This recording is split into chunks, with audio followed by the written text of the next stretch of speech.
तो आओ यार शुरू करते हैं बिना किसी बकचोदी।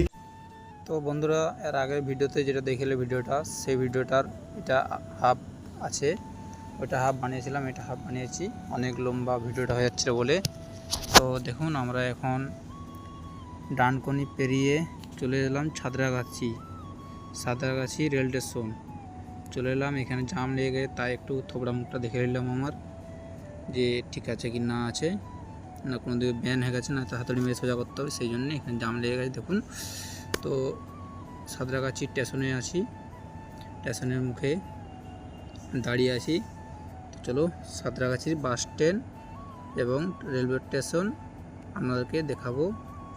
তো দেখুন, এখানে নতুন ব্রিজ হচ্ছে বলে জামটা বেশি হয়। আর এটা সাঁতরাগাছি রেল স্টেশন, আর এই স্টেশনটা পেরিয়ে যাওয়ার পরেই টাঙ্গা ব্রিজ, যেটা কলকাতার 1 নম্বর দাগে সবাই চিনে টাঙ্গা ব্রিজ বলে। আর সেই টাঙ্গা ব্রিজে এখন আমরা উঠছি, অনেকটাই উঁচু দিক থেকে গেলে, আর প্রায় উঠে চলে এসেছি আমরা টাঙ্গা ব্রিজ। তো দেখুন টাঙ্গা ব্রিজ কেমন লাগছে দেখতে, ভিউটা এই ধারটা। তো কলকাতার পুরো ভিউটা দেখাবো আপনাদেরকে, আর পুরোটা দেখাবার চেষ্টা করবো আপনাদেরকে। তো ভিডিওটা দেখে লাইক শেয়ার করে জানাবেন কেমন হয়েছে, আর পাশে থাকার জন্যে ফলো করে নেবেন। আর কে কোথা থেকে দেখছেন কমেন্টে জানাবেন। এটা কলকাতার টাঙ্গা ব্রিজ, যেটা সেই ব্রিজে পার হচ্ছি এখন, বাজে রাত্রি 2টা। আর এখনও গাড়ি ঘোড়ার জাম প্রচণ্ডই বেশি।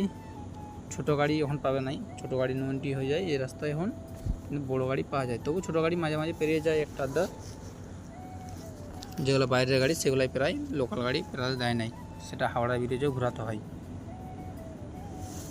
তো দেখুন, তো কলকাতার টাঙ্গা ব্রিজ কে কে দেখেছেন কমেন্ট করে জানাবেন আমাকে, কে কে আসছেন কলকাতা টাঙ্গা ব্রিজ। আর যে দেখনি সে কমেন্ট করে জানাবেন, যেদিনে লাইভ চালাবো সেদিন দেখিয়ে দেব দিনের বেলাতে। তো দেখুন, খুবই দেখতে ভালো লাগছে জায়গাটা।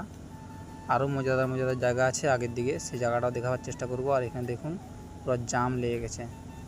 আর ওই যে রাস্তাটা গেছে, যেটা বাঁ সাইডে, ওটি চলে যাচ্ছে বীরভূম, আর বীরভূমের রোড পুরো জাম। আর আমি যাব কলকাতা রাজপুর, আর ওই রাস্তায় যাচ্ছে বীরভূম, আমি যাব রাজপুর। তাই আমি সিধা বেরিয়ে গেলাম। ওইটা ডান দিকে, যে বাঁ দিকে আমাদের নিচে ব্রিজের তলে রাস্তাটা চলে গেছে বীরভূম, আর আমি চলে যাচ্ছি রাজপুর সাইডে। দেখুন কিভাবে জাম লেগেছে রাস্তায়, অনেক লম্বা জাম লেগেছে, প্রায় 4 কিলোমিটার জাম।